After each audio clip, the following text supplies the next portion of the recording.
Of course, whenever you're working with text in any kind of application, it's important that that text be accurate. Accurately spelled.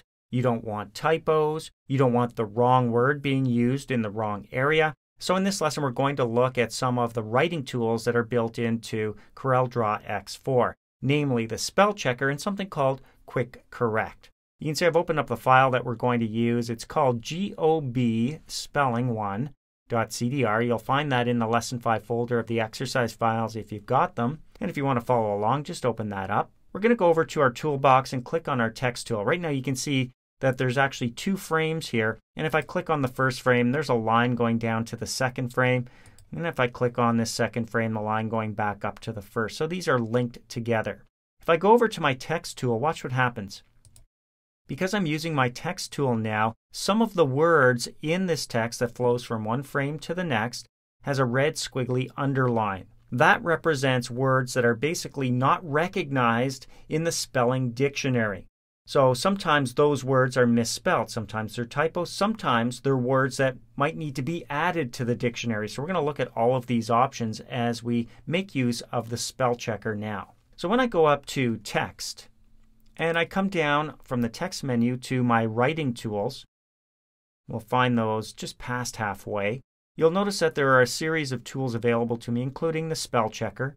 I have something called Grammatic, allows me to check grammar. Thesaurus for looking up synonyms. There's Quick Correct. And we're going to check out the spell checker and Quick Correct in this lesson.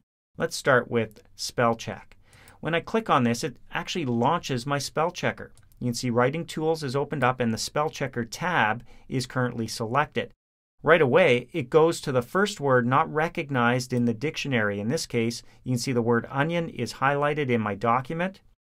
It's got an extra N, so down below, in the Replace With field, the most likely replacement appears there, which is onion without the extra N. But down below, there are other possible replacements as well. Just so happens the right one's been selected, so now I have a series of options over here on the right. Do I want to replace the word onion with that extra N with the selected replacement, which is onion, the way it should be spelled? Do I want to skip over that just this one time and leave it as is? If I choose skip once, it will leave onion spelled the way you see it there, but if it's misspelled again the same way later on in this document, it will stop there. Whereas the next option, skip all, will always skip over onion spelled with the extra N this time only. The next time I run the spell checker, it will stop there. The only time it won't stop on this word onion with the extra N is if I add it to the dictionary. Clicking the add button adds it to a supplemental dictionary that's used in conjunction with the main dictionary. So clicking add is sometimes useful, not in this case. Proper names, though, might come in handy. Something called auto replace as well. If I choose auto replace, onion with the extra N will be replaced with the correct spelling, and that word will also be added to our Quick Correct list. In other words, every time I type onion with an extra N going forward, it'll automatically be replaced with the correct spelling of onion down below. We're going to examine Quick Correct a little bit later, so we're not going to choose Auto Replace at this time. I do want to show you, though, that we have a couple of options from the Options drop-down. Some are selected, some are not. Auto Start is selected. As soon as we clicked on Spell Check from the text menu under Writing Tools, it automatically started checking spelling. That's because of this. We could have a beep every time we find a misspelled word. You could recheck all text, so no matter where my flashing cursor happens to be, all of the text gets selected. You could check words with numbers. That's not selected. Typically, when there are numbers involved, you don't want them to be included in the spell check. For example, you might have an equation that combines characters like letters and numbers together. Should never be checked. So if you do want to turn that on, it's as easy as clicking it here. Checking for duplicate words. We're going to see that happen in a second. Irregular capitalization. Sometimes you hold down the Shift key a little too long and the first 2 characters get capitalized. Well, the spell checker will check for that unless you turn it off. Prompt before auto replacement. Yeah, that's a good idea. Otherwise, the auto replacement feature we just talked about kicks into gear automatically. You want that prompt just in case you hit it by accident and you didn't mean to. Otherwise, you're adding to the list. And show phonetic suggestions is another option that is turned on. We might see some of them as we go through our text now. I'm just going to click out here, though, on the word onion and show you that down below, checking selected text is the default as well, but we could check just a paragraph, a sentence or a single word if we wanted to as well. I'm going to leave it at selected text, which is both my paragraph frames in this case. All right, so back to our word onion. Well, we do want to replace that, so I'm going to click right up here. Notice that because I went to my check options here, I need to start this over, so I'm going to click the start button. There we go. We're back in action. Onion's highlighted up there. When I click replace, it's replaced with the correct spelling and automatically moves on to the next word. In this case, you can see Casperville is highlighted and it's not in the dictionary. Why would it be? It's a proper name. So down below, the replacement doesn't work, Camperville. In this case, I probably want to add it to the dictionary so that every time I type in Casperville, it's not going to stop there. So clicking the Add button adds Casperville to the dictionary, and it moves on to the next error, which in this case happens to be, you can see, a double word. The word and was typed in twice. Sometimes you'll see that happen with various words. So the replacement is just the single occurrence of the word and that's what I want when I click replace. Ingredients spelled incorrectly. The replace with field is not populated currently with the correct selection. This is plural, so I need to select it from my list in this case before clicking replace. Plenty of free parking, one extra E in there, perfect. I'm going to close this up though and just show you another option. I'm going to click the close button down here like I'm done. And you'll notice that free is still highlighted with that red squiggly underline. When you right click, in other words, hit the mouse button on the right hand side of your mouse while over the word free, in this case with the red squiggly line, you will see some replacement options. And there's the word free right down there. I could also access the spell checker from here as well as the thesaurus. But this is the word I want, free, so when I click on it, it's replaced and there are no further typos or spelling errors in this case. So that's the spell checker. Works much like any other word processor you may have used. Not a whole lot different there. Very, very similar to what you see in WordPerfect. Now we're going to talk about Quick Correct. When I click back up here in my top frame, notice Casperville is still showing up here with a red squiggly underline.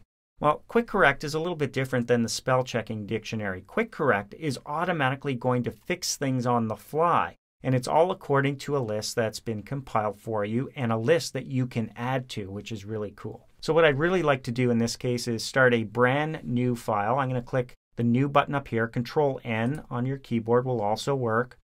And I'm going to click on my text tool and start some paragraph text right in here. Good.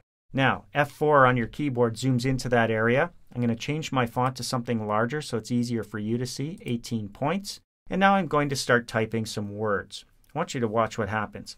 I'm not going to use a capital letter at this time, even though I'm starting a brand new sentence. I'm just going to type in a lowercase t, H-I-S, hit the space bar, and you can see what happened. It capitalized the word this because it's the first word in a sentence. So that's one feature of Quick Correct. This is the word receive. Now, the I before E except after C rule works with the word receive, but let's ignore it for now. I-E-V-E, as soon as I hit the space bar to move on, you can see how that was fixed for me. I'm going to backspace and hit the period, leave 2 spaces, and I'm going to type in double quotes. So holding down the Shift key, the double quotes typically would be straight up and down, but you can see how those are curved down under. Hello there, period, and a double quote at the end, and you can see how those are curved up and in. So these are called smart quotes, and they're in there automatically for you as part of Quick Correct. All options you can modify if you so choose. Let's leave a space and type in we are, I'm going to say halfway there by typing 1/2, leave a space. Look at that, gives me the symbol for 1/2. There we go, and a period. So let's check out this Quick Correct. When we go up to text, down to writing tools, and then over to Quick Correct, we'll see the list, as well as some options that are turned on or off. First of all, capitalize first letter of sentences. We saw that in action. Now, how does CorelDRAW X4 know what is the beginning of a sentence? Well, if it's the first word you type, or if it's the first word after a period that you type. Now, the problem with that is if you use abbreviations, sometimes CorelDRAW gets mixed up and thinks that's the end of a sentence when it really isn't, and you have to go back and fix. So this is one I typically like to turn off. If yours is off already, perfect. If not, you might want to turn it off. If you like that feature, leave it on by all means. Correct to initial consecutive capitals is turned on. So let's just click OK down here and try that. I'm going to hit enter again, and I'm going to type in my name.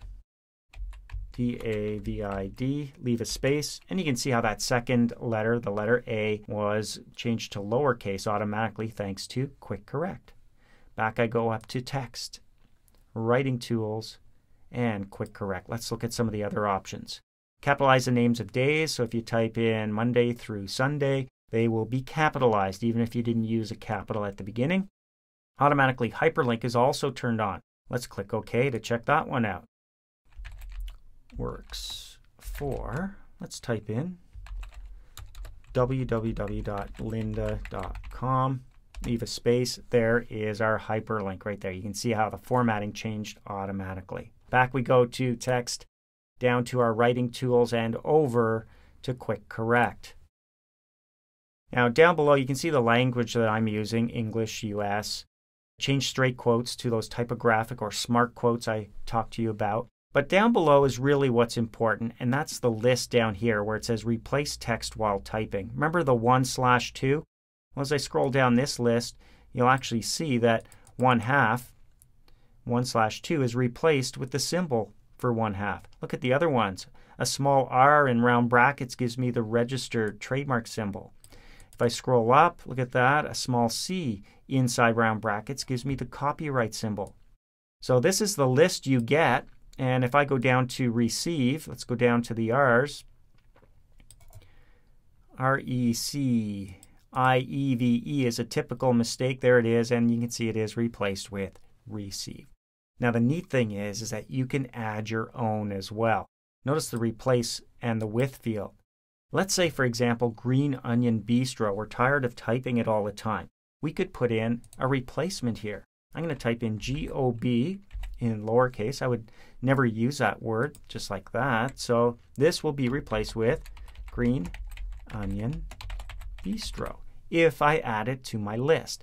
This is the list where auto replace adds things to as well. So when I click the add button, it's now added alphabetically to the G's. I'm going to click OK to test this out and type in as well as the G-O-B space Green Onion Bistro. There we go. In Casperville. Beautiful. So that covers spell checking and Quick Correct, a couple of writing tools that will really make sure that the text you type here in CorelDRAW X4 is accurate.